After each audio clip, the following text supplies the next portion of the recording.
Hey everybody, Gears here, and this is what 5 coats of Partol removal wax looks like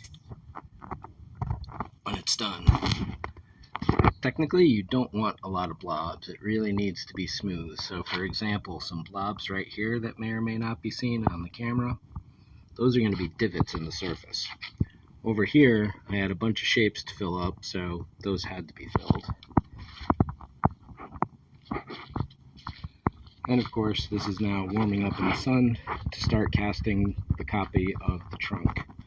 Over here, I'm about to chop up some 3/4 ounce chop mat into various shapes I need.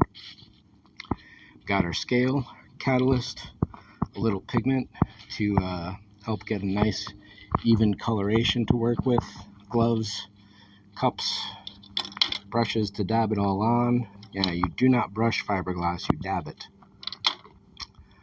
Stoner rocket release. So this is the final mold release. The 5 coats protects the surface there and helps ensure at least some basic release. The stoner just pushes things along. And then these specialty tools here, rollers to help get into crevices and over surfaces. It's going to be a couple-hour process. I'm looking to put 4 layers down.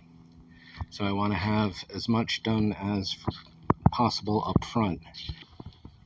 And a couple last specialty tools, one 5-gallon bucket of flammable liquid, also known as polyester urethane. Air filter, holy cow. You folks do not want a polyester headache. It is a nightmare that will not go away until it's ready. And of course, a Tyvek.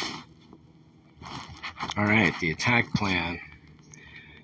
You can only work with so much resin before it kicks off and turns into a solid chunk the shape of your cup that you're mixing it in.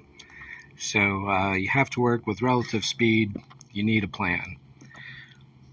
The most important thing out of this shape, apart from various other things I've mentioned in another video, is getting this groove line.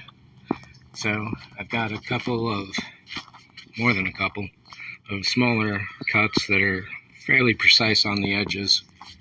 I'm going to lay those down all along the perimeter first, get them nice and good in there, and then a second pass would be laying out an entire sheet over the entire thing. I'll be able to dab on a whole pile at once, and no, I'm not going to shoot it. It's nowhere to set the camera. It's just a phone camera. There's nowhere to balance it, get a bad angle. I never know if it's going to turn off or not by itself. So I'll show you the results in a minute. There is 2 hours and 4 layers of fiberglass. Probably a full kilogram of resin. And I see a little place I have to dab down here. Oh, that's almost too late. It's a good thing I just saw that. Yeah, it's going to be a pain later, but that's okay.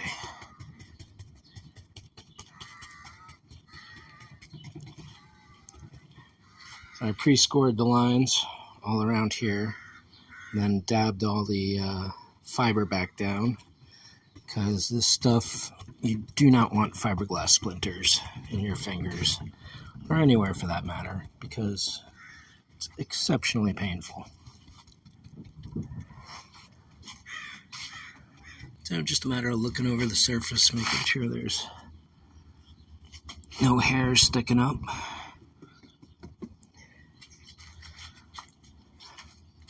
Still a little more I have to do to this.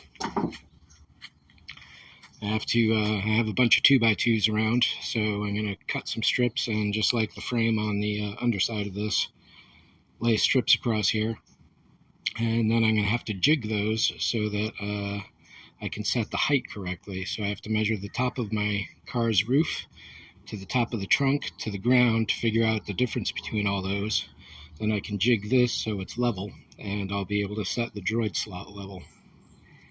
And yeah, those 2x2s, I just washed those off over here. I'm going to let them dry a little bit, sand them down, measure them out, chop them up. Alright, I was fooling. I'm going to do the frame now anyway. That'll let me flip all this stuff over, so that'll even make it more rigid.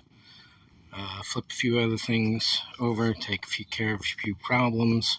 So it's just going to be a matter of mixing up some glass, dabbing it underneath, letting it sit, dabbing it under all the contact points, slather it around all the sides at that point, and then start flipping fiberglass back onto itself. And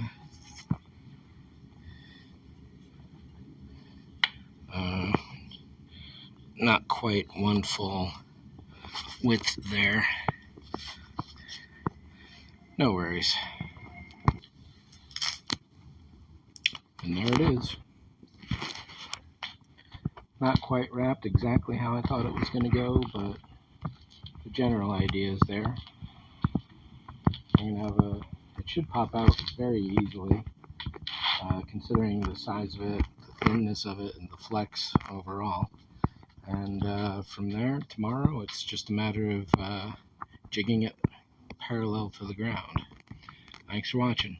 See ya.